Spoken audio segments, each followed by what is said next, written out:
এখনো বদলায়নি আইন শৃঙ্খলা বাহিনীর মানসিকতা। সিজিএসের সংলাপে র্যাব বিলুপ্তির তাগিদ, রাজনৈতিক ব্যবহারে ক্ষতিগ্রস্ত হয়েছে পুলিশ, সিলেটে বললেন আইজি। বুয়েট শিক্ষার্থী মাসুদ নিহতের ঘটনায় আজও ক্যাম্পাসে বিক্ষোভ, অপরাধীদের সর্বোচ্চ শাস্তি ও আহত 2 সহপাঠীর সুচিকিৎসা দাবি। চালক নেশাগ্রস্ত অবস্থায় বেপরোয়াভাবে গাড়ি চালিয়ে আমাদের একজন সহপাঠীকে নির্মমভাবে হত্যা করে, যে কোনো মূল্যে হত্যাকাণ্ডের সর্বোচ্চ শাস্তি নিশ্চিতকরণ। ছাত্রদের কারণেই অভ্যুত্থান সম্ভব হয়েছে, দ্য ইকোনমিস্টকে প্রধান উপদেষ্টা ডক্টর মোহাম্মদ ইউনুস বললেন, দেশে ইসলামী উগ্রপন্থার সুযোগ নেই। ব্যাংক, আর্থিক খাত ও পুঁজি বাজার নিয়ে যন্ত্রণায় আছেন অর্থ উপদেষ্টা, বললেন তথ্য গোপনের সংস্কৃতি থেকে বেরিয়ে এসেছে সরকার। বিজেসির 5ম সম্মেলনের স্বাধীন সাংবাদিকতা ও গণমাধ্যমের সুরক্ষা দাবি, পেশাগত ঐক্য করার আহ্বান মিডিয়া কর্মীদের।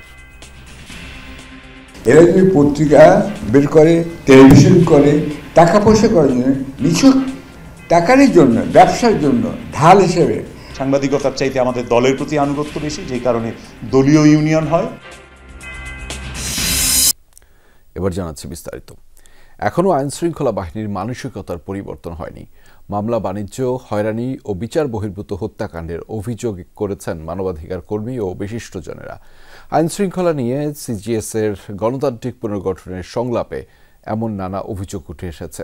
আওয়ামী লীগ সরকারের মতো পুলিশ ও র্যাবের রাজনৈতিক ব্যবহার বন্ধে রাজনৈতিক সদিচ্ছার উপর জোর দিয়েছেন তারা। বলেছেন, র্যাব বিলুপ্তির পাশাপাশি পুলিশের যারা হত্যাকাণ্ডে জড়িত ছিল তাদের বিচারের আওতায় আনতে হবে।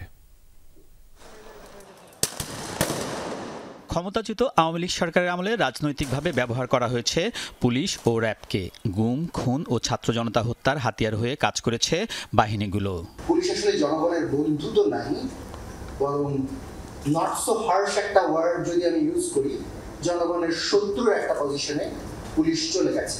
আমি মনে করি অ্যাপোলজি সাফাইস করে না, এর পাশাপাশি জাস্টিসেরও প্রয়োজন আছে।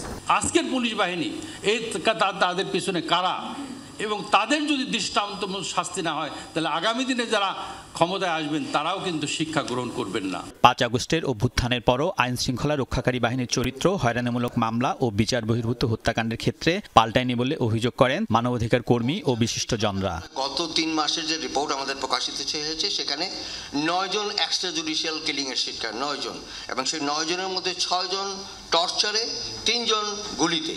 অর্থাৎ এই প্রবণতা কিন্তু থেমে থাকেনি। যে মামলাগুলি এখন হচ্ছে, প্রত্যেকটা মামলায় কিন্তু ব্যাপক সংখ্যক আসামি দেওয়া হচ্ছে, নিরীহ লোকদের আসামি দেওয়া হচ্ছে। এই মামলাগুলি থেকে বর্তমানে ল এনফোর্সিং এজেন্সি, পুলিশের থানাতে ব্যাপক বাণিজ্যের অভিযোগ আমরা পাচ্ছি। যারা যখন ক্ষমতায় থাকে তারা সবকিছু নিয়ন্ত্রণ করতে চায়। পুলিশ নিয়ন্ত্রণ করতে চায়, প্রশাসন নিয়ন্ত্রণ করতে চায়, সচিবালয় নিয়ন্ত্রণ করতে চায়। গত 4 মাসে যে মামলাগুলো হয়েছে, পুলিশ করেছে অথবা পুলিশকে দিয়ে করানো হয়েছে, সেখানে কি মানবাধিকার লঙ্ঘনের ঘটনা ঘটেনি? বাংলাদেশের এই সকল পরিস্থিতির সাথে শুধু পুলিশ জড়িত থাকে না, অন্যান্য যে সকল বাহিনীর কথা উল্লেখ করলাম তারাও জড়িত থাকে। বর্তমানে যদি আমরা মাঠ পর্যায়ে দেখি, তাহলে সেখানে সেনাবাহিনী ম্যাজিস্ট্রেসি পাওয়ার নিয়ে তারা মাঠ পর্যায়ে কাজ করছে। কাজেই সেসব জায়গাতেও আমাদের নজর দিতে হবে। সার্বিক অবস্থার পরিবর্তনে রাজনৈতিক সদিচ্ছার উপর জোর দিয়েছেন আলোচকরা। চূড়ান্ত বিশ্লেষণের রাজনৈতিক সিদ্ধান্ত দরকার। আমি এখন আওয়ামী লীগের সময় আইজি, তো আমার যদি কাজ হয় যে বিএনপির লোকদেরই ফলো করতে হবে, শ্যাডো করতে হবে, এবং এদেশে ভালো পুলিশ অফিসার কে হবে? যে অপোজিশনের মিটিংটা ভেঙে দিতে পারবে, যে অপোজিশনের পরে শ্যাডো করবে। তো এগুলো তো পলিটিক্যাল ডিসিশন, আপনাকে এটা ঠিক করতে হবে। রাষ্ট্রের রাজনৈতিক দল তার নেতাকর্মী কিন্তু প্রজা মনে করে, কর্মচারী মনে করে, চাকর বাকর মনে করে। কোনো ব্যক্তি তার নেতার সামনে সমালোচনা করে না, কথা বলে না, ক্রিটিক্যাল ওপিনিয়ন দেয় না। কোনো লাভ হবে না যদি রাজনীতিবিদ ভালো না হয়। এই যে পল্টু, ইয়াবাবদি, বিচ্ছু শামসু, মমতাজ, এইটা ওইটা যারা দাঁড়িয়েছে পার্লামেন্টে, when you have these people in the parliament, what do you expect? আমাদেরকে আপনারা আর স্বৈরাচার হতে দিয়েন না। ক্ষমতায় যে রাজনৈতিক দল থাকেন এবং সেই রাজনৈতিক দলের আবার যিনি এককভাবে প্রধান নেতায় পরিণত হন, সেই সমস্ত ক্ষেত্রে রাজনৈতিক সংস্কৃতির পরিবর্তনটা না আসলে কতটা প্রভাব বিস্তার করবে, আমরা এই বিষয়গুলিতে সজাগ। এবং সজাগ বলেই কিন্তু এই আন্দোলনের 2 বছর আগে আমরা রাষ্ট্র মেরামতের কথা বলেছি। সংলাপে আইন শৃঙ্খলা রক্ষাকারী বাহিনীর কাজের সমন্বয়ে জাতীয় নিরাপত্তা কাউন্সিল গঠনের সুপারিশও করেছেন বিশিষ্টজনরা। আলমগীর স্বপন, যমুনা নিউজ, ঢাকা। গত 15 বছরে রাজনৈতিক কুপ্রভাবে পুলিশ মারাত্মকভাবে ক্ষতিগ্রস্ত হয়েছে বলে মন্তব্য করেছেন আইজিপি বাহরুল আলম। দুপুরে সিলেট মেট্রোপলিটন পুলিশের কর্মকর্তাদের সাথে বৈঠক শেষে সাংবাদিকদের এসব কথা বলেন তিনি। আইজিপি বলেন, দেশের বিভিন্ন ইউনিট ঘুরে পুলিশ সদস্যদের মনোবল বৃদ্ধির চেষ্টা চলছে। তার প্রত্যাশা, ভবিষ্যতে রাজনৈতিক কুপ্রভাব থেকে মুক্ত থাকবে পুলিশ। বাহরুল আলম বলেন, মামলায় কোনো নিরপরাধ ব্যক্তিকে গ্রেফতার করা যাবে না। বৈঠকে সিলেট বিভাগের ঊর্ধ্বতন কর্মকর্তারা উপস্থিত ছিলেন।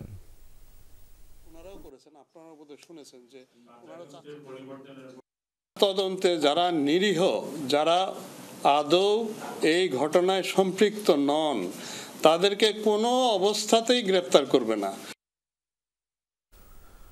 পূর্বাঞ্চলের 300 ফিট এলাকায় প্রাইভেট কারের চাপায় বুয়েট শিক্ষার্থী মাসুদ হত্যাকাণ্ডের সর্বোচ্চ শাস্তি সহ 5 দফা দাবি তুলে ধরেছেন সহপাঠীরা। দুপুরে বুয়েট ক্যাম্পাসের বাইরে শিক্ষার্থীরা অবস্থান কর্মসূচি পালন করে। এ সময় সংবাদ সম্মেলনে 5 দফা দাবি তুলে ধরে তারা। হত্যাকাণ্ডের বিচার ছাড়াও আহতদের চিকিৎসা ব্যয় বিবাদী পক্ষকে বহনের দাবি জানানো হয়। বৃহস্পতিবার রাতে বন্ধুদের সঙ্গে পূর্বাচল এলাকায় ঘুরতে বের হয়েছিলেন বুয়েটের 3 শিক্ষার্থী। পুলিশ চেকপোস্টে দাঁড়ানো অবস্থায় বেপরোয়া গতিতে আসা একটি গাড়ি ধাক্কা দিলে ঘটনাস্থলেই মারা যান মুতাসিম মাসুদ। গুরুতর আহত হন বন্ধু অমিত আর মেহেদি। তারা কাতরাচ্ছেন হাসপাতালের বিছানায়। এ ঘটনায় শুক্রবারই গ্রেফতার হয় গাড়িতে থাকা 3 জন, মুবিন আল মামুন ওরফে সাদমান এবং তার বন্ধু মিরাজ ও আসিফ। রূপগঞ্জ থানায় মাসুদের বাবার করা মামলায় গ্রেফতার দেখানো হয় তাদের। পরে ডোপ টেস্টে গ্রেফতারকৃতদের 2 জনের দেহে মাদকের অস্তিত্ব মেলে। রোববার রিমান্ড শুনানির জন্য তাদের আদালতে তোলা হবে। শিক্ষার্থীরা ঘটনাস্থলে পৌঁছালে চালকের বাবাকেও সেখানে উপস্থিত দেখতে পায়। পরবর্তীতে তাদের প্রাইভেট কার পর্যবেক্ষণ করে আমরা অ্যালকোহল ও মদ জাতীয় নেশাদ্রব্যের উপস্থিতি পাই। এটি কোনো দুর্ঘটনা নয়, বরং চালক নেশাগ্রস্ত অবস্থায় বেপরোয়াভাবে গাড়ি চালিয়ে আমাদের একজন সহপাঠীকে নির্মমভাবে হত্যা করে। মাসুদ নিহতের প্রতিবাদে বিক্ষোভ করেছে বুয়েটের শিক্ষার্থীরা। বিশ্ববিদ্যালয়ের মূল ফটকে বেলা 12টার দিকে জড়ো হয়ে 5 দফা দাবি উত্থাপন করে তারা। যে কোনো মূল্যে হত্যাকাণ্ডের সর্বোচ্চ শাস্তি নিশ্চিতকরণ। 2, আহতদের চিকিৎসা সম্পূর্ণ ব্যয়ভার অবশ্যই বিবাদী পক্ষকে বহন করতে হবে। 3, নিহত মাসুদের পরিবারকে যথোপযুক্ত ক্ষতিপূরণ প্রদান করতে বিবাদী পক্ষকে বাধ্য করতে হবে। সহপাঠীদের অভিযোগ, মূল অভিযুক্ত সাদমানের বাবা প্রভাবশালী হওয়ায় তদন্ত কাজে নানাভাবে বাধা দেওয়া হচ্ছে। এ ঘটনার সুষ্ঠু বিচার করে নজির স্থাপনের আহ্বান জানান তারা।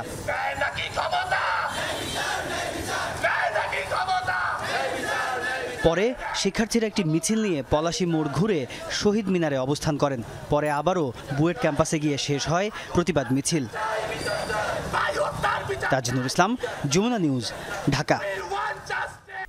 বাংলাদেশে ইসলামী চরমপন্থার কোনো সুযোগ নেই বলে মন্তব্য করেছেন অন্তর্বর্তী সরকারের প্রধান উপদেষ্টা ডক্টর মোহাম্মদ ইউনূস। প্রভাবশালী ব্রিটিশ গণমাধ্যম দ্য ইকোনমিস্টকে দেয়া সাক্ষাৎকারে বলেন, ধর্মের বিষয়ে বাংলাদেশের তরুণরা খুবই পক্ষপাতহীন। তরুণদের কারণেই বাংলাদেশে অভ্যুত্থান সম্ভব হয়েছে বলেও জানিয়েছেন প্রধান উপদেষ্টা। 2024 সালে ইকোনমিস্টের বর্ষসেরা দেশ নির্বাচিত হয়েছে বাংলাদেশ। ছাত্র জনতার অভ্যুত্থানে স্বৈরাচার শেখ হাসিনা সরকারের পতন এবং বাংলাদেশে নতুন যাত্রা শুরুর বিষয়কে গুরুত্ব দেয় ইকোনমিস্ট। এই ধারাবাহিকতায় অন্তর্বর্তী সরকারের প্রধান উপদেষ্টা ডক্টর মোহাম্মদ ইউনূসের সাক্ষাৎকার নেয় প্রভাবশালী ব্রিটিশ গণমাধ্যম। ইকোনমিস্টের বিদেশ বিষয়ক সম্পাদক প্যাট্রিক ফুলিসের প্রশ্নের জবাবে ডক্টর ইউনূস বলেন, সত্যিকার অর্থে বড় একটি পরিবর্তন এসেছে বাংলাদেশে। ছাত্রদের কারণেই এই অভ্যুত্থান সম্ভব হয়েছে বলেও জানান তিনি। We feel very proud that we really made a big change because of the student uprising that took place, and from then on we are saying we are creating a new Bangladesh. সাক্ষাৎকারে বাংলাদেশে ইসলামী চরমপন্থা ফিরে আসা নিয়ে ভারত ও যুক্তরাষ্ট্রের শঙ্কা উড়িয়ে দেন doctor Yunus. বলেন, তরুণরা ধর্মের বিষয়ে উদার। I can assure you that's not taking place at all. These are very enthusiastic young people. They are very neutral about their religion. They want to create a new Bangladesh. Young people can change the whole world. It's not about changing one country or the other country. What Bangladesh has done is one example how powerful this young generation is. অন্তর্বর্তী সরকারের লক্ষ্য বাস্তবায়নে তরুণ উপদেষ্টারা অব্যাহত প্রচেষ্টা চালিয়ে যাচ্ছেন বলে জানান প্রধান উপদেষ্টা ডক্টর মোহাম্মদ ইউনূস। মীর মুশফিকা হাসান, যমুনা নিউজ। দেশের রাজনৈতিক পরিস্থিতি ও সমসাময়িক বিষয়ে অতীতের মতো আগামীতেও বিএনপি রাজনৈতিক দলগুলোকে একসাথে নিয়ে কাজ করবে বলে জানিয়েছেন দলের স্থায়ী কমিটির সদস্য নজরুল ইসলাম খান। সন্ধ্যায় গুলশানে বিএনপির চেয়ারপারসনের রাজনৈতিক কার্যালয়ে লিয়াজো কমিটি ও 12 দলীয় জোটের সাথে বৈঠক শেষে কথা জানিয়েছেন তিনি। বিদ্যমান রাজনৈতিক পরিস্থিতি নিয়ে মতবিনিময় হয়েছে। আগামীতেও বিএনপির সাথে ঐক্যবদ্ধভাবে কাজ করার কথা জানিয়েছে 12 দলীয় জোট প্রধান মোস্তফা জামাল হায়দার। বৈঠকের নেতৃত্ব দেন বিএনপির স্থায়ী কমিটির সদস্য নজরুল ইসলাম খান। উপস্থিত ছিলেন দলের মহাসচিব মির্জা ফখরুল ইসলাম আলমগীর। পরে সমমনা জোট আর লেবার পার্টির সঙ্গেও বৈঠক করে বিএনপির লিয়াজো কমিটি।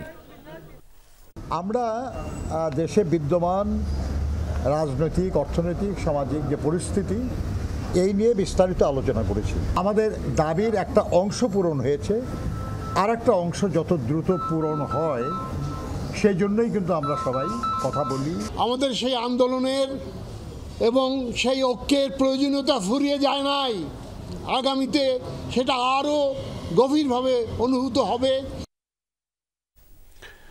বাংলাদেশের সংখ্যালঘু বা সংখ্যাগরিষ্ঠ বলে কিছু নেই, সবাই গর্বিত নাগরিক, এমন মন্তব্য করেছেন জামাতের আমির ডাক্তার শফিকুর রহমান। বিকেলে মৌলভীবাজারে কর্মী সম্মেলনে ভারতকে উদ্দেশ্য করে জামায়াতের আমির বলেন, নিজেরা শান্তিতে থাকুন, অন্যদেরও শান্তিতে থাকতে দিন। বলেন, বাংলাদেশের সাম্প্রদায়িক সম্প্রীতির দেশ, এ দেশের মানুষ বারবার এর প্রমাণ দিয়েছে। এ সময় অন্য দেশের অভ্যন্তরীণ বিষয়ে হস্তক্ষেপ করা থেকে বিরত থাকতে ভারতের প্রতি আহ্বান জানিয়েছেন তিনি। বলেন, আগামীর দেশ বিনির্মাণে নেতা কর্মীদের ঐক্যবদ্ধ থাকার আহ্বানও জানান জামায়াতে আমির।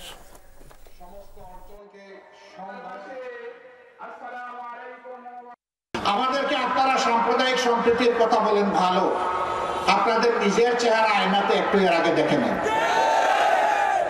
আপনারা সেখানে যাদেরকে মাইনরিটি বলেন তাদের সাথে আপনারা কি আচরণ করেন। আমাদেরকে সাম্প্রদায়িক সম্প্রীতির সবক দিতে হবে না। যুগ যুগ ধরে এই দেশ সাম্প্রদায়িক সম্প্রীতির দেশ। জিপিএইচ কোয়ান্টাম B600TR বাংলাদেশের উচ্চ শক্তি সম্পন্ন একমাত্র রড। বিগত সময়ে ব্যাংক ও আর্থিক খাতের তথ্য গোপন করার প্রবণতা ছিল, সেখান থেকে সরকার বের হয়ে এসেছে। ব্যাংক অ্যালামানাক প্রকাশনা অনুষ্ঠানে এ তথ্য জানিয়েছে অর্থ উপদেষ্টা। বলেন, এখন মূল্যস্ফীতির হার 11 বা 12%, অন্য সময় হলে এটি 9% দেখানো হতো। অর্থনীতির বেশ কিছু খাত নাজুক পরিস্থিতির মধ্যে আছে। ব্যাংক, পুঁজিবাজার সহ অন্যান্য আর্থিক খাত সংস্কারের উদ্যোগ নেওয়ার কথা জানান অর্থ উপদেষ্টা ডক্টর সালেউদ্দিন আহমেদ। বলেন, ব্যাংক ও আর্থিক খাত এবং পুঁজিবাজার নিয়ে অনেক যন্ত্রণা আছে। পুঁজিবাজারের বর্তমান পরিস্থিতির জন্য ভেতরের অনেক খেলোয়াড় দায়ী। কিছু যন্ত্রণা দিতে হয়, জেড ক্যাটাগরি শেয়ার যদি বিক্রি হয়, যার অস্তিত্ব নাই, মহানন্দে শেয়ার কিনছেন, এই প্রিজাম্পটিভ ভ্যালু মানে নিয়ে কিনলাম ওই কাগজ, কদিন পরে কাগজটা আপনি ওয়েস্ট পেপার হিসেবে ব্যবহার করবেন, তো এগুলো একটু কষ্ট হবে। এবং এই জন্য আমি দায়ী না, বিনিয়োগকারীদের দায়ী করছি না, যারা প্লেয়ার ভেতরে যারা রেগুলেটর তাদের অনেক দোষ আছে। আর্থিক খাত নিয়ে ব্যাংক অ্যালামনাক সঠিক তথ্য পরিবেশন করছে বলে মন্তব্য করেন অর্থ উপদেষ্টা। বলেন, অতীতে ব্যাংকিং খাতের অনেক তথ্য গোপন করা হতো, সেখান থেকে বর্তমান সরকার বেরিয়ে এসেছে। দেশি বিদেশি বিনিয়োগকারীদের জন্য সঠিক তথ্য তুলে ধরার আহ্বান জানান তিনি। বাংলাদেশে এখন তো আমরা প্রায় প্রশ্নের সম্মুখীন হই, বাংলাদেশের তথ্য বিভ্রাট, বিভিন্ন দাতা সংস্থা বিভিন্ন সাথে এই বিষয়ে প্রশ্নের সম্মুখীন হচ্ছি যে তোমাদের রিসেন্টলি আমাকে বলে তোমার ডেটা ঠিক আছে, তো আমি মনে তুমি নিঃসন্দেহ করতে পারো যে ইনফ্লেশন বেশি দেখছো, অন্য সময় তাদেরকে 9 করে দেওয়া হতো, 8 করে দেওয়া হতো, আমরা 11-12 যাই আছে। তো আমি ওই প্ল্যানিং মিনিস্ট্রি বলতে আমার কাছে যা আসছে হুবহু তাই পাবলিশ করতে বলেছি। অর্থনীতিতে বেশ কিছু চ্যালেঞ্জ আছে বলে মনে করেন সাবেক তত্ত্বাবধায়ক সরকারের উপদেষ্টা ডক্টর হোসেন জিল্লুর রহমান। বলেন, মূল্যস্ফীতি নিয়ন্ত্রণের পাশাপাশি অর্থনীতির চাকা গতিশীল করার জন্য বিনিয়োগ বেগবান করা প্রয়োজন। মূল্যস্ফীতি কিন্তু এটা আমি জাস্ট গতকাল আসলাম শ্রীলঙ্কা থেকে, ওখানে দেখলাম যে এক ধরনের সফলতা কিন্তু ওদের সময়কালে মূল্যস্ফীতি ট্যাকলিং ওরা করতে পেরেছে। এটা এখানে আর প্রুভিং টু বি মোর ইন্ট্রাক্টেবল। বাংলাদেশে এটাকে অ্যাড্রেস করা আর একটু কঠিন অবস্থায় আছে। অবশ্যই চেষ্টা কিন্তু চলছে, বাট ফলাফলগুলো আনার বিষয়। অনুষ্ঠানে অর্থমন্ত্রণালয়ের সিনিয়র সচিব খায়রুজ্জামান মজুমদার জানান, ব্যাংকিং খাতের ব্যাপক সংস্কারের উদ্যোগ নেওয়া হয়েছে, এর সুফল পাওয়া যাবে আর্থিক খাতে। মাসুদুজ্জামান রবিন, যমুনা নিউজ, ঢাকা।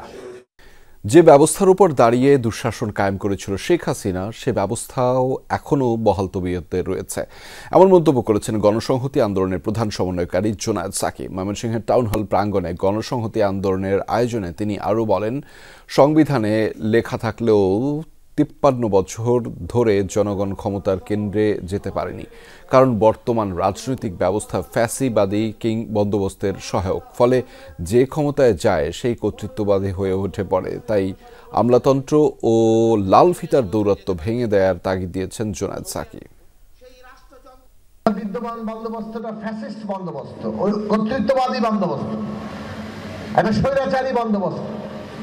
এর মধ্যে যারাই ক্ষমতায় যায় তারা ক্ষমতা ব্যবহার করে স্বৈরতন্ত্র, ফ্যাসিবাদ, কর্তৃত্ববাদ এইসব কায়েম করতে পারে। অন্তর্বর্তী সরকারের উপদেষ্টা এএফ হাসান আরিফের 2 দফা জানাজা গতকাল সম্পন্ন হয়েছে। সকালে সুপ্রিম কোর্টের 2য় এবং সচিবালয়ে 3য় জানাজা অনুষ্ঠিত হয়। এ সময় বিশিষ্টজনেরা বলেন, হাসান আরিফের মৃত্যুতে দেশ এখন সৎ, ন্যায়পরায়ণ ও কর্মদক্ষ মানুষকে হারালো। স্বজনরা জানান, মেয়ে দেশে ফিরলে সোমবার মিরপুর শহীদ বুদ্ধিজীবী কবরস্থানে তাকে দাফন করা হবে। সকাল 10:30টার দিকে উপদেষ্টা এএফ হাসান আরিফের মরদেহ নেওয়া হয় সুপ্রিম কোর্ট প্রাঙ্গণে, যেখানে কর্মজীবনের সবচেয়ে গুরুত্বপূর্ণ সময় কাটিয়েছেন তিনি। প্রায় 5 বছর ছিলেন রাষ্ট্রের সর্বোচ্চ আইন কর্মকর্তা। 2 দফায় উপদেষ্টা পরিষদের দায়িত্ব পালন করা এই গুণীজনকে শেষ বিদায় জানাতে উচ্চ আদালত প্রাঙ্গণে হাজির হন দীর্ঘদিনের সহকর্মী, রাজনীতিবিদ সহ বিশিষ্টজনরা। জানাজার শুরুতে প্রধান বিচারপতির শোকবাণী পড়ে শোনান সুপ্রিম কোর্ট আইনজীবী সমিতির সভাপতি। পরিবারের প্রতি গভীর সমবেদনা জ্ঞাপন আর বাবার জন্য সবার দোয়া চান মরহুমের ছেলে। তার মৃত্যুতে বাংলাদেশ আইন জগতের এক উজ্জ্বল নক্ষত্রকে হারালো মাননীয় প্রধান বিচারপতি ডক্টর সৈয়দ রিফাত আহমেদের। এটা সৌভাগ্য। দীর্ঘ পেশাগত জীবনে জ্ঞাত বা অজ্ঞাতভাবে আপনাদের কারো মনে কষ্ট দিয়ে থাকলে আপনারা ওনাকে মাফ করে দিবেন, এটাই আমার বিনীত অনুরোধ।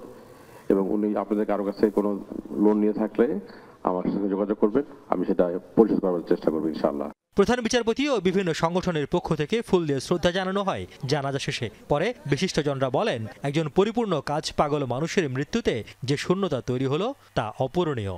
আমার ঘনিষ্ঠ বন্ধু ছিলেন বহুদিনকার, এবং ওনাকে হারানোর বাইরে একটা শূন্যতা সৃষ্টি হবে, এবং যারা ওনাকে চিনত তারা একজন অত্যন্ত ভালো বন্ধু এবং অভিজ্ঞ বন্ধুকে আমরা হারিয়েছি। নিবিড়ভাবে পড়াশোনা করে আদালতকে সাহায্য করেছেন, জটিল আইনের প্রশ্নে আইনের ব্যাখ্যা দিয়ে আদালতকে সাহায্য করেছেন, এটা অতুলনীয়। তার বাচনভঙ্গি, তার পড়াশোনার স্টাইল, তার আদালতের প্রেজেন্টেশনের যে স্টাইল, সব কিছু বাংলাদেশের আইনজীবী প্রত্যেকের জন্য অনুকরণীয়, অনুসরণীয়। আইন জগতে একটা বিশাল শূন্যতা বিরাজ হয়েছে এবং এটা কখন পূরণ আমরা জানি না। তবে উনি অত্যন্ত মৃদুভাষী ছিলেন, সৎ ছিলেন এবং বর্ণাঢ্য জীবন অধিকারী ছিলেন। আজকে খুব কষ্ট লাগছে যে এরকম একটা মানুষকে আমরা হারিয়ে ফেলেছি। কোনো মানুষের রিপ্লেসমেন্ট হয় না, এটা সত্য, কিন্তু দীর্ঘদিন আমাদেরকে এই কষ্টটা, আইন অঙ্গনের এরকম একটা উজ্জ্বল নক্ষত্রকে আমরা হারিয়েছি, এই বেদনা আমাদেরকে অনেকদিন তাড়িত করবে। পরে 3য় দফায় জানাজা অনুষ্ঠিত হয় সচিবালয়ে। বিমান, পর্যটন, ভূমি এবং স্থানীয় সরকার মন্ত্রণালয়ের বিভিন্ন স্তরের কর্মকর্তা কর্মচারীরা অংশ নেন জানাজায়। এর আগে উপদেষ্টা হাসান আরিফের স্মৃতিচারণ করেন একই উপদেষ্টা পরিষদের আরেক সদস্য সৈয়দা রিজওয়ানা হাসান। দেশ বদলানোর যে স্বপ্ন আমরা দেখি, সেখানে যেমন তারুণ্য দরকার, শক্তি দরকার, সেখানে তেমন অভিজ্ঞতাও দরকার। স্যারের মতন নেতৃত্বের আসনে আসীন মানুষদের ফাইল পড়ে জানতে হয় না বাস্তবতা কি, ওনারা জানেন বাস্তবতা কি। বহু ইতিহাসের সাক্ষী ওনারা, বহু অন্যায়ের বিরুদ্ধে ওনারা লড়াই করেছেন। জানাজা শেষে মরদেহ নিয়ে যাওয়া হয় সম্মিলিত সামরিক হাসপাতালে। সোমবার মিরপুর শহীদ বুদ্ধিজীবী কবরস্থানে তাকে সমাহিত করা হবে বলে জানানো হয় পরিবার থেকে। রিয়াজ রায়হান, যমুনা নিউজ, ঢাকা। রাজধানীর চাঁদাবাজদের তালিকা তৈরি করছে ঢাকা মহানগর পুলিশ। সংস্থাটির প্রধান সাজ্জাদ আলী জানিয়েছেন, 2-3 দিনের মধ্যে অভিযুক্তদের বিরুদ্ধে অভিযান পরিচালনা করা হবে। রমনা থানার ছাত্র শিক্ষক এবং রাজনৈতিক দলের নেতাদের সাথে মতবিনিময় সভায় কথা জানিয়েছেন তিনি। ডিএমপির কমিশনার বলেন, চাঁদাবাজির কারণে রাজধানীতে নিত্যপণ্যের দাম বাড়ছে। হিমশিম খাচ্ছেন বাজারে যাওয়া নিম্ন ও মধ্যবিত্ত মানুষ। সড়ক পথে অটোরিকশার দাপট নিয়েও ক্ষুব্ধ পুলিশ কমিশনার বলেন, যানগুলোর সংখ্যা সীমিত করা না গেলে কিছুদিন পর মানুষ রাস্তায় হাঁটতে পারবে না।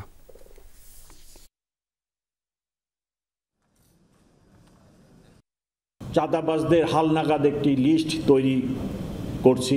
যত ঘটনা হবে সব মামলা রেকর্ড হবে, যার ফলে পরিসংখ্যানে আপনারা বেশি দেখতে পারতেছেন যে অপরাধের সংখ্যা বৃদ্ধি পাচ্ছে, কিন্তু বাস্তবে অত বৃদ্ধি নয়। পুলিশের মরাল, আমি আমার পার্সোনাল ওপিনিয়ন যে 80% আমরা রিকভারি করতে সক্ষম হয়েছি। ছাত্র জনতার গণঅভ্যুত্থানে 858 জন শহীদ হওয়ার খসড়া তালিকা প্রকাশ করেছে সরকারের গণঅভ্যুত্থান সংক্রান্ত বিশেষ সেল। আহত 11,551 জন। শহীদ বা আহত হয়েছেন এমন ব্যক্তিদের নাম চূড়ান্তকরণের লক্ষ্যে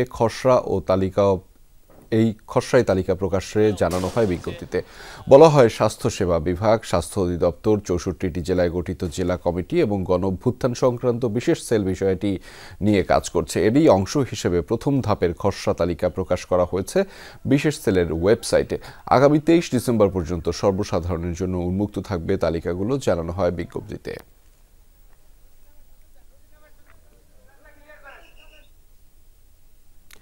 সড়ক ও পরিবহন খাতে এখনও দুর্নীতি বন্ধ হয়নি বলে মন্তব্য করেছেন তথ্য ও সম্প্রচার উপদেষ্টা নাহিদ ইসলাম। শনিবার রাজধানীর রমনায় Bangladesh press institute road safety foundation আয়োজিত জাতীয় সংলাপের প্রধান অতিথির বক্তব্যে এই মন্তব্য করেছেন উপদেষ্টা। বলেছেন, নৈরাজ্যের সাথে রাজনৈতিক প্রভাব জড়িত। সড়কে নৈরাজ্য বন্ধের বিষয়টিকে গুরুত্বের সাথে দেখার কথা জানিয়েছেন উপদেষ্টা। এ সময় ভবিষ্যতে জনবান্ধব উন্নয়নের জন্য সাধারণ মানুষের প্রয়োজনকে প্রাধান্য দিয়ে পরিকল্পনা চূড়ান্ত করার কথাও জানিয়েছেন উপদেষ্টা।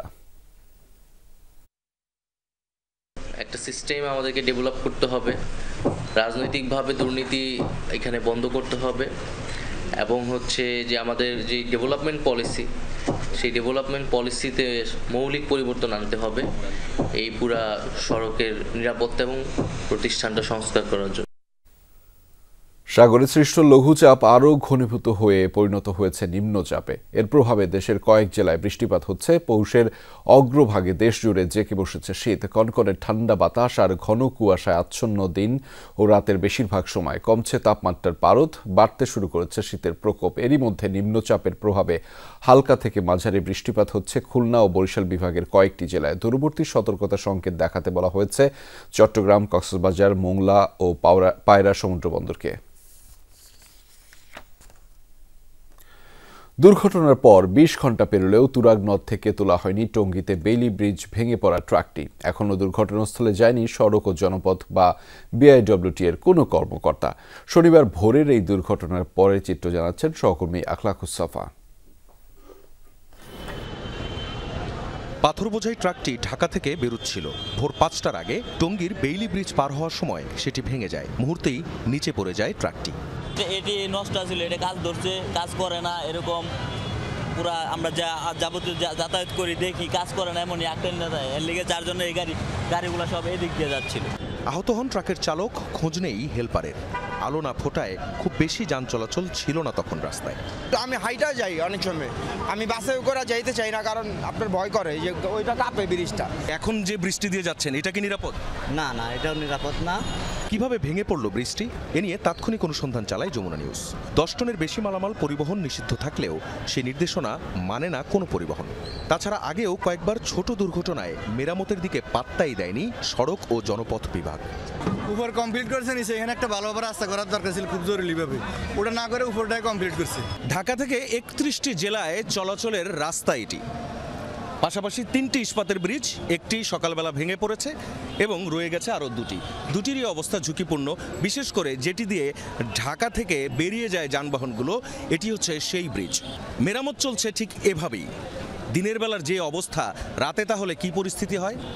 এ পথে যারা চলাফেরা করেন তারা বলেন, ব্রিজ দিয়ে মানুষ হেঁটে গেলে পর্যন্ত ব্রিজটি কাঁপে। সেখানে ভারী যানবাহন কি করে চলবে নিরাপদে? হাঁটাচলা করি তখন দেখবেন যে থির করে কাঁপে, কখন না কখন দুর্ঘটনা হয়ে যায়। রাস্তা চলাফেরা করি বা হাজবেন্ড যখন কর্মক্ষেত্রে বের হয় তখন আমাদের আসলে অনেকটা টেনশন থাকতে হয় যে কি হইলো, কখন কি হবে। দুর্ঘটনার পর ঘন্টার পর ঘন্টা সেখানেই পড়ে আছে ট্রাকটি, খোঁজ নেই কোনো কর্তৃপক্ষের। শেষমেশ কথা হয় গাজীপুর পুলিশের সাথে। না, এটা তো আমরা উদ্ধার করবো, নদী থেকে তো আর পুলিশের সামর্থ্য নেই উদ্ধার করার। তাহলে নদী কি ইয়ার বিডব্লিউটি এর? হ্যাঁ, ওরা করবে উঠছে না যারা করার তারা করবে। উঠছে না বলতেছে শনিবার, ডিএমপি বলতেছে আমাদের না, তাহলে জিএমপি বলতেছে আমাদের না। তুমি তো আমাদের কি কোনোভাবে হইতে পারে নদী থেকে ট্রাক উদ্ধার করার দায়িত্ব কি পুলিশের? ভেঙে পড়া এই ব্রিজ এবং তার পাশের যে ইস্পাতের ব্রিজটি আছে, এই দুটোর বয়স কিন্তু খুব বেশি নয়। উপরে যখন এই বিআরটি ফ্লাইওভারটি চালু হয় তখনই এই দুটি ব্রিজ করা হয় এবং এখানে এর আগে কনক্রিটের একটি ব্রিজ ছিল। এখনো পর্যন্ত সংশ্লিষ্ট কারো কোনো দেখা নেই। পুলিশ বলছে পানিতে যখন পড়ে গেছে এই ট্রাকটি উঠানোর দায়িত্ব পুলিশের নয়, বিআইডব্লিউটি এর। বিআইডব্লিউটি কে ফোন দিয়ে পাওয়াই যাচ্ছে না। পাশেই সড়ক ও জনপদ বিভাগের যে অফিস, সেখানেও যোগাযোগ করা হয়েছে, তাদেরকে ফোন করা হয়েছে, তারা এখনো পর্যন্ত এর কোনো ব্যবস্থাই নেননি। আখলাকুস সাফা, যমুনা নিউজ, টঙ্গী, গাজীপুর। নাটোরের কেন্দ্রীয় মহাশ্মশানে মিলল হাত পা বাঁধা মরদেহ, খোয়া গেছে মন্দিরের সামগ্রীও। এ ঘটনায় অজ্ঞাতদের আসামি করে হত্যা মামলা করেছে নিহতের ছেলে। ঘটনাস্থল পরিদর্শন করে আলামত সংগ্রহ করেছে পুলিশ। নাটোর শহরের কেন্দ্রীয় মহাশ্মশান বড়হরিশপুর এলাকায় রয়েছে মন্দিরও। সেখান থেকে হাত পা বাঁধা অবস্থায় উদ্ধার হয় তরুণ দাসের মরদেহ। স্বজনরা জানায় আলাইপুর এলাকার বাসিন্দা তরুণ দাস, বয়স প্রায় 60, প্রায় শ্মশান মন্দিরেই ঘুমিয়ে থাকতেন। সকালে তাকে হত্যার ঘটনা জানতে পারেন তারা। সে আজ 25 বছর ধরে এখানে বসবাস করে, শ্মশানে থাকে এবং শ্মশানের আশপাশ দিয়ে সবার সাথেই উনি খাওয়া দাওয়া এখানেই করেন এবং থাকেন। এখন সকালবেলা শুনতে পাচ্ছি যে সে মারা গেছে। ডাকাতের লোকজন তাকে নাকি এসে দেখলাম যে মুখ চোখ বাইন্ধে মারধর করে মেরে ফেলা দিছে। তা আমি আইনের কাছ থেকে একটা সুষ্ঠু বিচার চাই। শ্মশানের সভাপতি জানান মন্দির থেকে বেশ কিছু মালামাল খোয়া গেছে। দুর্বৃত্তদের দ্রুত শনাক্তের দাবি জানান তিনি। যে আজকে এখানে মার্ডার হয়েছে, মারা গেছে, সেই পাগলটাই থাকতো এখানে। মূল মন্দিরটা ভেঙে সেখান থেকেও মালামাল নেওয়া হয়েছে। এখানে মালামালের ভিতরে যেগুলো যা ছিল এগুলোর মধ্যে মোটামুটি অনেক পুরোনো আমলের সব বড় বড় স্টিল তো না, ওগুলো হলো কাঁসা, পিতল, তামা, এই জাতীয় সব পিতলের বড় বড় পরাত বা পূজার দ্রব্যাদি যেগুলো ছিল। তালা ভাঙা, গ্রিল ভাঙা, কেঁচি গেট কাটা এবং যে গার্ডরুম আছে, গার্ডরুমও এখানে যে দান বাক্স ছিল সব হচ্ছে ভাঙা এবং যেখানে ভোগ রান্নার যেগুলো সামগ্রী থাকে যে ঘর, এই ঘরও ওই জানালা কাইটে ভিতরে ঢোকা হয়েছে। মহাশ্মশানটিতে নেই সিসিটিভি ক্যামেরা। ঘটনাস্থল পরিদর্শন করে আলামত সংগ্রহ করেছে সিআইডি ও ক্রাইম সিন ইউনিট। মৃতদেহ পর্যবেক্ষণ করে এবং ঘটনার পারিপার্শ্বিকতা মনে হচ্ছে এটা হত্যাকাণ্ড। আইনগত ব্যবস্থা প্রক্রিয়াধীন আছে, ময়নাতদন্ত এবং আমাদের তদন্ত সাপেক্ষে আমরা বলতে পারবো ঘটনার সাথে কারা জড়িত আছে। ময়না তদন্তের রিপোর্ট হাতে এলেই রহস্য উন্মোচন হবে বলে জানিয়েছে পুলিশ। তরুণ দাস হত্যার ঘটনায় অজ্ঞাতদের আসামি করে মামলা করেছে তার ছেলে। নাজমুল হাসান, যমুনা নিউজ, নাটোর। স্থায়ী ক্যাম্পাসের দাবিতে ঢাকার বনানী এলাকার কামাল আতাতুর্ক সড়ক অবরোধ করে বিক্ষোভ করেছে প্রাইম এশিয়া বিশ্ববিদ্যালয়ের শিক্ষার্থীরা। 4 ঘন্টা পর অবরোধ তুলে নিলে স্বাভাবিক হয় যান চলাচল। দুপুর থেকে শিক্ষার্থীরা সড়ক অবরোধ করে তাতে ভোগান্তিতে পড়েন ওই এলাকার চলাচলকারীরা। শিক্ষার্থীরা জানিয়েছেন দীর্ঘদিন ধরে স্থায়ী ক্যাম্পাসের দাবি তাদের। আগস্টে কর্তৃপক্ষ জানিয়েছিল ডিসেম্বরে স্থায়ী ক্যাম্পাসের রূপরেখা দেওয়া হবে। বিশ্ববিদ্যালয় প্রশাসন কথা না রাখায় বাধ্য হয়ে সড়কে নেমেছেন তারা। অভিযোগ, নানা আর্থিক দুর্নীতিতে জড়িয়েছেন VC Shubhomoy Dutta. Doctor Rebecca Sultana ma'am, তিনি থাকা সত্ত্বেও আমাদের প্রাইম এশিয়া ইউনিভার্সিটির কোনো অগ্রগতি নাই। তার মানে কি দাঁড়াচ্ছে, তিনি মাস শেষে বেতন গুনছে, কিন্তু আমাদের প্রাইম এশিয়া ক্যাম্পাস করার নামে তিনি কোনো আশ্বস্ত করে নাই। প্রাইম এশিয়া ইউনিভার্সিটির যে 17টা ডিপার্টমেন্ট আছে, আমি যদি ভুল না করে থাকি, যে 17টা অনুষদ আছে তার মধ্যে একটা অনুষদকে অন্তত ডিসেম্বরের 31 তারিখের মধ্যে আমাদের পার্মানেন্ট ক্যাম্পাসে নিয়ে যাওয়া হবে। মহান বিজয় দিবস উপলক্ষে বাহরাইনে আলোচনা সভা ও দোয়া মাহফিল অনুষ্ঠিত হয়েছে। বাহরাইন বাংলাদেশ জাতীয়তাবাদী যুবদল বাহরাইন কেন্দ্রীয় কমিটির উদ্যোগে এই আয়োজন হয়। বৃহস্পতিবার রাজধানী মানামার একটি রেস্তোরাঁয় এই সভার আয়োজন করা হয়। মিজানুর রহমানের সভাপতিত্বে অনুষ্ঠানটি যৌথভাবে পরিচালনা করেন আলমগীর হাজারী ও মাকসুদ আলম। প্রধান বক্তা হিসেবে বক্তব্য দেন সর্দার রুবেল হক। স্বাগত বক্তব্য রাখেন সোয়াইব হোসেন। অনুষ্ঠানে প্রধান অতিথি ছিলেন নূর আলম। গেস্ট অব অনার ছিলেন মোহাম্মদ সোহেল আহমেদ ও আব্দুল আলিম। সভায় বিশেষ অতিথি হিসেবে উপস্থিত ছিলেন আব্দুল লতিফ, আকবর আলী, শহীদুল ইসলাম সরকার, আবুল বাশার তালুকদার সহ আরও অনেকেই। সভা শেষে দোয়া ও বিশেষ মোনাজাত অনুষ্ঠিত হয়। আজকের এই বিজয়ের যে অনুষ্ঠান করেছেন, আমরা বাহরাইন কেন্দ্রীয় বিএনপির পক্ষ থেকে শুভেচ্ছা অভিনন্দন জানাচ্ছি। বাহরাইন কেন্দ্রীয় বিএনপি, কেন্দ্রীয় স্বেচ্ছাসেবক দল এবং সাংস্কৃতিক দল সহ সকল সহযোগিতা জানাচ্ছি আন্তরিক অভিনন্দন। 1971 সালে মহান স্বাধীনতা যুদ্ধে শহীদদের প্রতি এবং 24-এর বিপ্লবে জগৎ শহীদদের প্রতি শ্রদ্ধা এবং তাদের রুহের মাগফিরাত কামনা করছি।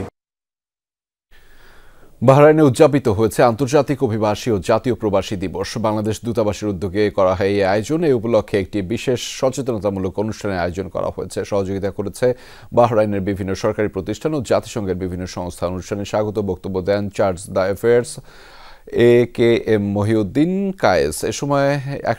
এ সময় উপস্থিত ছিলেন বাহরাইনের পররাষ্ট্র মন্ত্রণালয়, স্বরাষ্ট্র মন্ত্রণালয়, শ্রমবাজার নিয়ন্ত্রক, ট্রাফিক জেনারেল ডিরেক্টরেট, বিশ্ব স্বাস্থ্য সংস্থা সহ বহু গুরুত্বপূর্ণ সংস্থার প্রতিনিধিরা। এছাড়াও আরও উপস্থিত ছিলেন পররাষ্ট্র মন্ত্রণালয়ের কনসুলারের প্রধান রাষ্ট্রদূত ইব্রাহিম মোহাম্মদ আল মোসেলমানি, IOM এর চিফ অফ মিশন আইশাত ইহমা শরীফ সহ কূটনীতিকরা।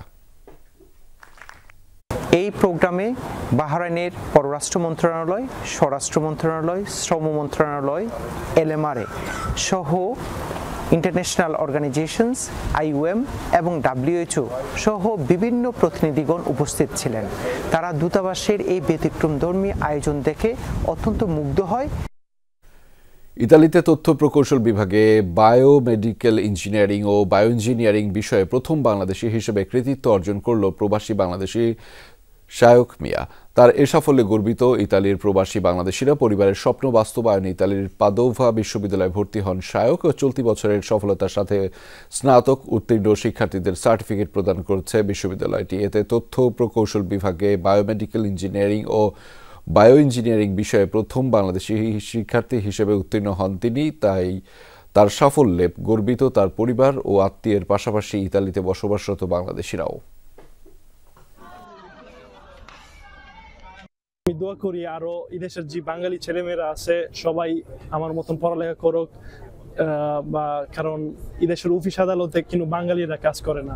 আমার বাংলাদেশি ভাইদের কাছে অনুরোধ, সবাই একটু সময় দেন, আমাদের ছেলেপেলের একটু বিশ্বাস করেন, একটু তাদের পিছনে কাজে না দিয়ে আসেরা, 18 বছর হলে কাজে না দিয়ে আসেরা, একটু সময় দিন, তারা লেখাপড়া করেন। আশা করি সামনে ও আর সামনের দিকে অনেক আগে যাব। আপনারা সবাই ওর জন্য দোয়া করবেন। বড় ভাইদের প্রতি অনুরোধ এবং ছোট ভাইদের তাদের ছেলে মেয়েদেরকে যেন অন্তত মানুষের মতন অপরাধীও না বানায়, সাধারণ শ্রমিক না বানায়। খ্রিস্টান ধর্মাবলম্বীদের সবচেয়ে বড় অনুষ্ঠান বড়দিন উপলক্ষে জমকালো সাজে সেজেছে মালয়েশিয়া। বর্ণিল বাতি ও নানা ধরনের আয়োজনে সাজানো হয়েছে পুরো দেশ। বড়দিন উপলক্ষে বাহারি আলোকসজ্জায় সাজানো হয়েছে মালয়েশিয়ার বিভিন্ন বাড়িঘর ও প্রতিষ্ঠান। বিপণী বিতানগুলো সাজানো হয়েছে নানা আকারের ক্রিসমাস ট্রি ও বিভিন্ন রঙের LED বাতি দিয়ে, যা স্থানীয়দের পাশাপাশি সজ্জা দেখতে ভিড় করছেন দেশ বিদেশের বহু পর্যটক। বিভিন্ন সামাজিক আচার অনুষ্ঠানের মাঝে গির্জায় উপাসনা, উপহার আদান প্রদান ও যীশু খ্রিস্টের জন্ম দৃশ্য সমন্বিত এক বিশেষ ধরনের প্রদর্শনীর মাধ্যমে এই দিনটি উদযাপন করা হয়। এবছর খ্রিস্টান ধর্মাবলম্বীরা যিশুর কাছে প্রার্থনা করবেন বিশ্বের বিভিন্ন দেশে যুদ্ধ ও সংঘাত বন্ধ করে পৃথিবীকে আবারও শান্তি প্রতিষ্ঠায়। সৌদি আরবে উদযাপিত হয়েছে মহান বিজয় দিবস। রিয়াদ প্রবাসী লক্ষ্মীপুর জেলা বিএনপির উদ্যোগে এই আয়োজন করা হয়। রিয়াদের বাথাডি প্যালেস হোটেলে এই অনুষ্ঠানের আয়োজন করা হয়। ফারুক আহমেদ চানের সঞ্চালনায় অনুষ্ঠানে সভাপতিত্ব করেন আব্দুল্লাহ আল মামুন। বক্তব্যে অন্তর্বর্তী সরকারের কাছে দেশে দ্রুততম সময়ের মধ্যে নির্বাচন আয়োজন ও ফ্যাসিবাদী সরকারকে বিচারের আওতায় আনার আহ্বান জানিয়েছেন প্রধান অতিথি আনোয়ার হোসেন টিপু। সকালে বিশেষ অতিথি হিসেবে বক্তব্য রাখেন AKM ফরিদ উদ্দিন। স্বাগত বক্তা হিসেবে কথা বলেন ফারুক হোসেন পাটোয়ারি। অনুষ্ঠানে উপস্থিত ছিলেন বিপুল সংখ্যক প্রবাসী ও নেতাকর্মীরা। অনুষ্ঠান শেষে সবাইকে ধন্যবাদ ও কৃতজ্ঞতা জানান আয়োজকরা। যুক্তরাজ্য থেকে বাংলাদেশ ভ্রমণে আগ্রহী বাংলাদেশিদের পাসপোর্টে নো ভিসা রিকোয়ার্ড ফি বাড়ানোর তীব্র নিন্দা জানিয়েছে দেশটির বসবাসরত প্রবাসীরা। ব্রিটেনের প্রবাসীদের জন্য 46 পাউন্ড থেকে 70 পাউন্ড করা হয়েছে নো ভিসা রিকোয়ার্ড ফি। এই সিদ্ধান্ত পুনর্বিবেচনা করার জন্য অন্তর্বর্তীকালীন সরকারের কাছে দাবি জানিয়েছে দেশটির সামাজিক সংগঠন greater Sylhet development and welfare council UK। শুক্রবার বার্মিংহামে সংগঠনের সদস্যরা ও কেন্দ্রীয় নির্বাহী কমিটির উপস্থিতিতে অনুষ্ঠিত এক সভায় এই দাবি উত্থাপন করা হয়। অনুষ্ঠানে সভাপতিত্ব করেন আতাউর রহমান, সঞ্চালনায় ছিলেন খসরু খান, স্বাগত বক্তব্য রাখেন ফখরুদ্দিন। আরও উপস্থিত ছিলেন আব্দুল মালিক, ফিরোজ খান, আব্দুল আজিজ সহ অনেকেই। সভায় 10 দফা দাবি উত্থাপনের করে কমিটির সদস্যরা।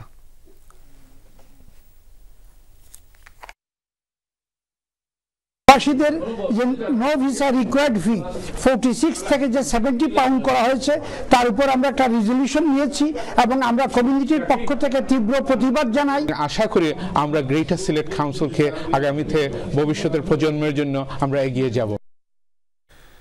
জার্মানির ক্রিসমাস মার্কেটে ভিড়ের মধ্যে গাড়ি তুলে দেওয়ার ঘটনায় আটককৃত সৌদি নাগরিকের নাম প্রকাশ করেছে কর্তৃপক্ষ। তদন্তে জানা গিয়েছে সৌদি আরব থেকে পালিয়ে জার্মানি এসেছিলেন তিনি। 50 বছর বয়সী তালেব আল আব্দুল মোহসিন নামের সেই ব্যক্তি পেশায় একজন চিকিৎসক। জানা গেছে মার্কিন NGO রেইজ ফাউন্ডেশনকে একবার সাক্ষাৎকার দিয়েছিলেন তিনি। জানিয়েছিলেন তিনি সৌদি আরব থেকে মুসলিমদের পালাতে সাহায্য করেন। এই ভয়াবহ হামলার কারণ জানা না গেলেও তদন্তে বেরিয়ে আসছে একের পর এক চাঞ্চল্যকর তথ্য।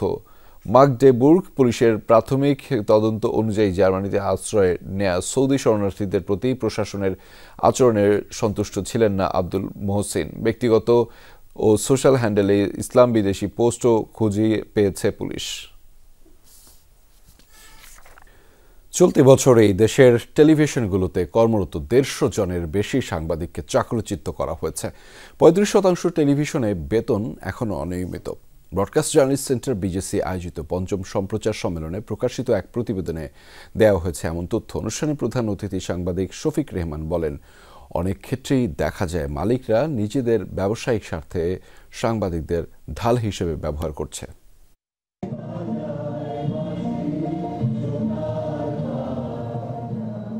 রাজধানীর সেগুনবাগিচায় আন্তর্জাতিক মাতৃভাষা ইনস্টিটিউটে ব্রডকাস্ট জার্নালিস্ট সেন্টার BJCর 5ম সম্প্রচার সম্মেলন।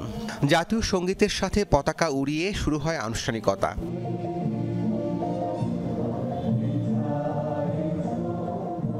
পরে জুলাই আগস্ট গণ অভ্যুত্থানে শহীদদের স্মরণে 1 মিনিট নীরবতা এবং আলোচনা পর্ব। সম্মেলন কমিটির আহ্বায়ক ও ট্রাস্টি ফাহিম আহমেদ বলেন, স্বাধীন সাংবাদিকতা নিশ্চিত করতে BJC কাজ করছে। এবার অন্তর্বর্তীকালীন সরকার যেহেতু সংস্কারের উদ্যোগ নিয়েছে, তাই BJCর এবারের প্রতিপাদ্য সংস্কার, সুরক্ষা, স্বাধীনতা। তো বিগত কর্তৃত্ববাদী আওয়ামী সরকারের সময় শত মামলার মুখে অনেক সাংবাদিককে গ্রেপ্তার হতে হয়েছে। BJCর প্রতিবেদনে বলা হয়, এবছর প্রায় 150 টেলিভিশন সাংবাদিক চাকরিচ্যুত হয়েছে। রয়েছে অনিয়মিত বেতন সহ নানা সমস্যা। গণমাধ্যমে যারা কাজ করে তাদের অধিকারের কথা কে বলবে, সেই প্রশ্নটি বারবারই রয়ে যায়। সম্মেলনের প্রধান অতিথি প্রথিতযশা সাংবাদিক শফিক রেহমান বলেন, গণমাধ্যম সংস্কার কমিশনকে খুঁজতে হবে কেন, কোন উদ্দেশ্য নিয়ে মালিকরা পত্রিকা টেলিভিশন বাজারে আনছেন। অন্যদিকে গণমাধ্যম সংস্কার কমিশনের প্রধান কামাল আহমেদ বলেন, সাংবাদিকদের আত্মসমালোচনার মধ্য দিয়ে যেতে হবে। এরা যদি পত্রিকা বের করে, টেলিভিশন করে, টাকা পয়সা করার জন্য নিছক টাকার জন্য, ব্যবসার জন্য ঢাল হিসেবে সরকারের বিরুদ্ধে প্রোটেস্ট করার জন্য এবং অন্য সাংবাদিকদের বিরুদ্ধে নিজেদের প্রোটেস্ট করার জন্য। সাংবাদিকতার চাইতে আমাদের দলের প্রতি আনুগত্য বেশি, যেই কারণে দলীয় ইউনিয়ন হয়। এই দুরবস্থা থেকে যদি বেরিয়ে আসতে হয় তাহলে দরকার একটা সাংবাদিকদের ঐক্য এবং ঐক্যবদ্ধ ইউনিয়ন। সম্মেলনে এসেছিলেন শহীদ সাংবাদিক মেহেদী হাসানের স্ত্রী ফারহানা ইসলাম। এছাড়া কথা বলেন জুলাই শহীদ স্মৃতি ফাউন্ডেশনের প্রধান নির্বাহী কর্মকর্তা মীর মাহবুবুর রহমান স্নিগ্ধ। আসরের পর আমি যখন শুনতে পারি যে ও গুলি লাগছে, ওর অনেক নৃশংসভাবে মারা হয়েছে, আমি হত্যার বিচার চাই। আমরা তার কেসটি এখন পর্যন্ত ফাইল করিনি, যার কারণ হলো আমরা চাই যে কোনো নিরপরাধ ব্যক্তি যাতে মুগ্ধর জন্য কোনো হেনস্থার শিকার না হয়। এবারের বিজেসি সম্মেলনে বিভিন্ন টেলিভিশনে কর্মরত রিপোর্টার, প্রডিউসার, ভিডিও জার্নালিস্ট সহ শতাধিক মিডিয়া কর্মী যোগ দেন। তাদের প্রত্যাশা স্বাধীন সাংবাদিকতা ও গণমাধ্যমের সুরক্ষা। গণমাধ্যম সাংবাদিকদের ব্যাপারে মানুষের এক ধরনের অনাস্থা তৈরি হয়েছে, সেই অনাস্থা দূর করাটা আমাদের প্রধান চ্যালেঞ্জ। সবসময়কার প্রত্যাশা যে আমরা স্বাধীনভাবে সাংবাদিকতা করতে পারবো। প্রায় সকলেরই প্রত্যাশা নতুন বাংলাদেশে আরো জনবান্ধব ও সাহসী হয়ে উঠবে টেলিভিশন মিডিয়া। রাব্বি সিদ্দিকী, যমুনা নিউজ, ঢাকা। দায়িত্ব নিয়েছেন 4 মাস হলো, কিন্তু এখনও স্ট্যান্ডিং কমিটির চূড়ান্ত করতে পারেননি সভাপতি ফারুক আহমেদ। একই সাথে ধোঁয়াশা কাটেনি চ্যাম্পিয়ন্স ট্রফির অধিনায়কত্ব নিয়েও। ডিসেম্বরের শেষে শান্তর অধিনায়কত্ব নিয়ে সিদ্ধান্ত নেবে বোর্ড। আর অবসর না নেয় সাকিব তামিমে সেই টুর্নামেন্টে দল নির্বাচনে বিবেচনায় থাকবেন। শনিবারের বোর্ড সভা শেষে এসব জানিয়েছেন বিসিবি সভাপতি। আমি একটা কথা বলে দিলাম যে যদি কোনো প্লেয়ার রিটায়ার না করে থাকে, he is definitely available for selection. BCB বসের কথা যৌক্তিক, অবসর না নেয়া সবাই সিলেকশনের জন্য অ্যাভেলেবল, তামিম সাকিবের ক্ষেত্রেও তাই। তবে কি এখনও ওয়ানডেকে বিদায় না বলা মাশরাফি বিন মুর্তজা কিংবা নিদেন পক্ষে ইমরুল কায়েসও চ্যাম্পিয়ন্স ট্রফির জন্য বিবেচনায় আছেন? দুজনের কেউই তো অফিসিয়ালি 50 ওভারই আন্তর্জাতিক ক্রিকেটকে বিদায় বলেননি। এখানেই শেষ না, চ্যাম্পিয়ন্স ট্রফি টাইগাররা যে খেলবে ক্যাপ্টেনকে। নিয়মিত অধিনায়ক নাজমুল হোসেন শান্তর দায়িত্ব তো ছিল এই বছর পর্যন্ত, সেখানেও বিসিবি সভাপতির উত্তর ঢাকার রাস্তার মতো, পুরোটাই ধোঁয়াশার চাদরে মোড়া। আপনি শেষ হয়ে যাচ্ছে কবে বললেন? হ্যাঁ, তারপর ডিসেম্বরের পরে আমরা ডিসিশন নিব আর কি। সভাপতি হয়েছেন পাক্কা 4 মাস, এই 120 দিনেও স্ট্যান্ডিং কমিটি চূড়ান্ত করতে পারেননি ফারুক আহমেদ। এখনো সবকিছু যদি কিন্তুতে দুলছে। স্ট্যান্ডিং কমিটিগুলো আমাদের এক একজনের 3-4টা করে কমিটি, সেটা আজকে আলোচনা হয়েছে। আমরা একটা তৈরি করেছি, বাট এটা যদি আরও কোনো ফিডব্যাক দিতে হয় কনসার্ন ডিপার্টমেন্টে, আপনি জানেন যেমন হয়তো ফাহিম 3টা ডিপার্টমেন্ট দেখছে, নাজমুল আবেদিন 2-3টা ডিপার্টমেন্ট দেখবে। সো তারা আমার ওই কমিটি নিয়ে আরও ফিডব্যাক পেলে আমরা ফাইনালি হয়তোবা এই সপ্তাহের মধ্যে চেষ্টা করব দিয়ে দেওয়ার জন্য। অবশ্য এরই মধ্যে বিপিএল এর লোকাল প্লেয়ারদের 25% টাকা বিসিবি পরিশোধ করেছে। প্রথমবারের মতো মেয়েদের ক্রিকেটে উইনিং বোনাস চালু করেছে। যুব এশিয়া কাপ জয়ী দলের সবাই পাচ্ছেন 3 লক্ষ টাকা করে পুরস্কার। অসুস্থতার জন্য নাফিস ইকবালকেও দেয়া হয়েছে অনুদান। আফনান পিয়াল, যমুনা স্পোর্টস, ঢাকা।